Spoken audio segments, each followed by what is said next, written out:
Teachers of Reddit, what are your "the parent is just as bad as the student" stories? Elementary teacher here. We had a student who wouldn't stop stealing things out of other kids' backpacks. We had caught him on camera and would call the parents and they would just say, "No, that's his stolen item. We just bought it for him." Then, we get him on a positive behavior plan and create intentional lessons about empathy to others, setting goals to get what you want, the difference between wants and needs, etc. Eventually, he gets enough positive days in a row that he gets released from the behavior plan and receives a free bike as his incentive for good behavior. They were donated to the school by a local bike shop. The next day, he tells me his uncle stole it and pawned it. He went right back to his old behaviors and it was heartbreaking. This, for me, is the saddest one on here. I had a student last year who was new to the school. Really nice, friendly, shy, and hilariously absent-minded. He would come to school at least 2 days a week with either his shirt on backwards, inside out, or both. So I wanted to talk to his parents about how his absent-mindedness was affecting his learning. Mom shows up at 5. Dad shows up 1 hour late. We have a good chat and they get up to go. As I'm walking them out, I said, "I will show you the shortest way to the parking lot." The dad replied that I didn't park in the parking lot, so I said, "You can go the same way to the street." He said, "I couldn't find the parking entrance, so I just drove around and parked on the asphalt play area." Sure enough, I walk by and his car is next to the playground. So it all came together after that. Sounds like a real case of the Kevins. I had a preschooler call his mother an asshole. This would be upsetting, except the day before, she called him an asshole. She said it quietly enough that other children or people wouldn't hear, but my coworker swore she heard her say it. We have our scheduled conference, and she doesn't understand why he says such nasty things to her.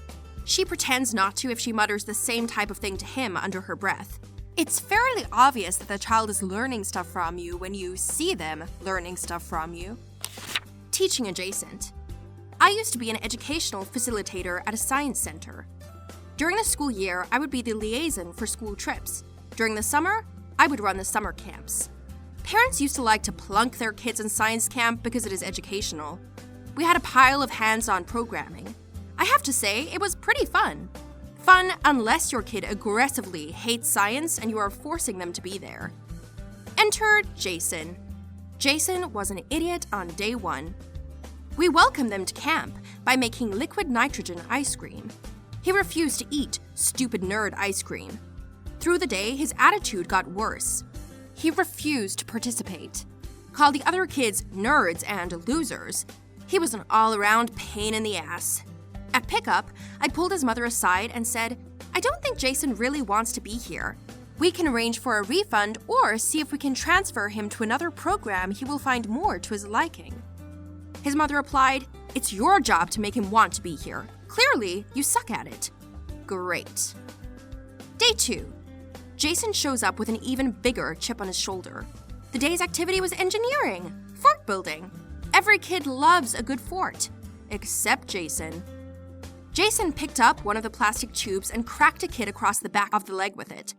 As I run over to tend to his victim, Jason cracks me across the side of the head with a tube with all his might, breaking my glasses and giving me a decent bruise across the side of the face.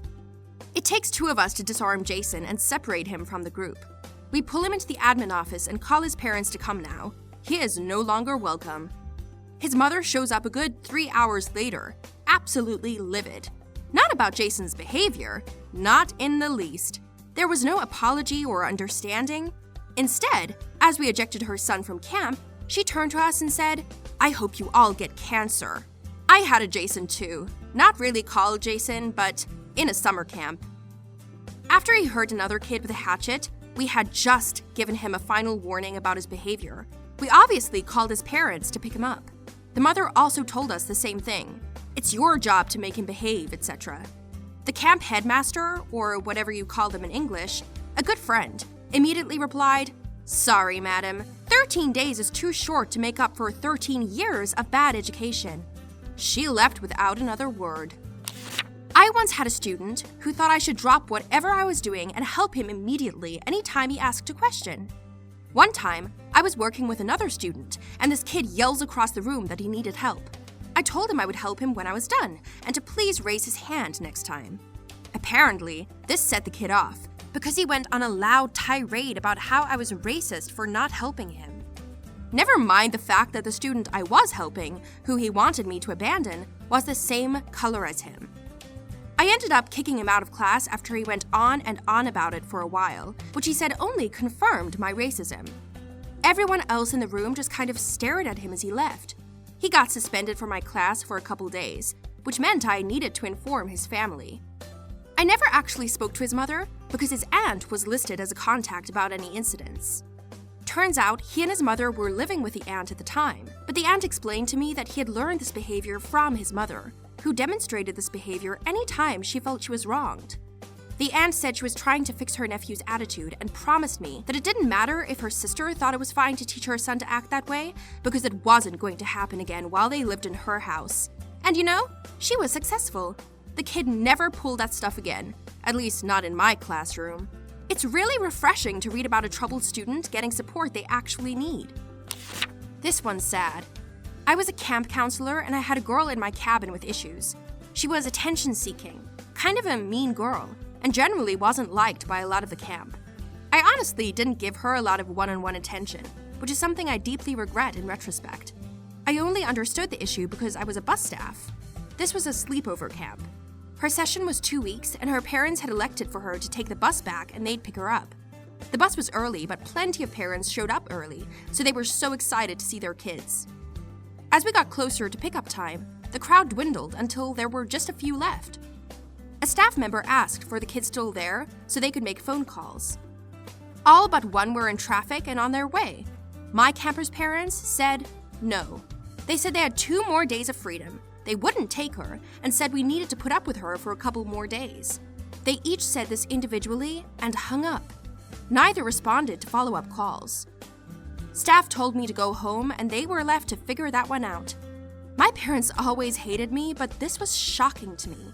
That someone's parents would absolutely refuse to let their 12-year-old into their house. I really hope someone called the police or CPS. High school teacher, and we have something called soft lockdowns, known as shelter-in-place by some schools, where doors are shut and locked, but classes continue as normal. These are pretty common and can be used for anything from a medical emergency, want everyone out of the hallway if someone needs to be cared for, because high schoolers are nosy, to a fugitive running around the neighborhood. We've been in many soft lockdowns because parents have come to the school ready to hunt down and beat the out of a teacher. They usually come in the front office, can't access the rest of the school without someone opening the secure door, screaming, cussing, threatening everyone in the area. You get the picture. Often, they're removed by the SRO and given a criminal trespass citation.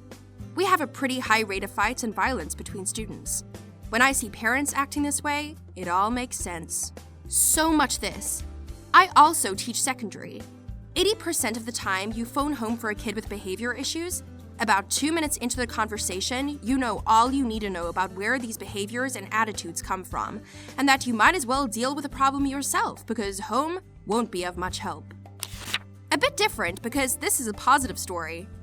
I'm not a teacher, but I TA'd for a freshman chemistry class last year, so college kids, but ones that were in high school like 3 or 4 months previously. One kid in my section was amazing.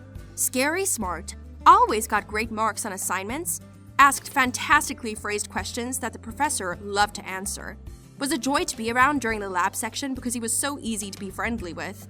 He clearly loved and excelled at the work, and enjoyed being in the environment, which definitely extended to the rest of his lab group. They were consistently the most talkative, but also got the highest marks on assignments.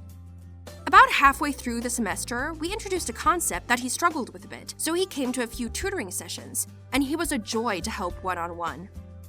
Our 3rd tutoring session was in the campus Starbucks, and went late, so he had to get his dad to pick him up because his ride to campus that day had already left.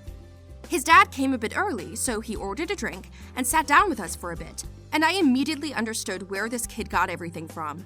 His dad was wicked smart, asked relevant questions in a way that made me think about the material in serious depth, same way that his son did, cracked a couple of dad jokes that made me laugh, and was beyond easy to talk to. to the point where we had stayed an extra 30 minutes beyond what we were supposed to, swapping between going over the material and cutting up.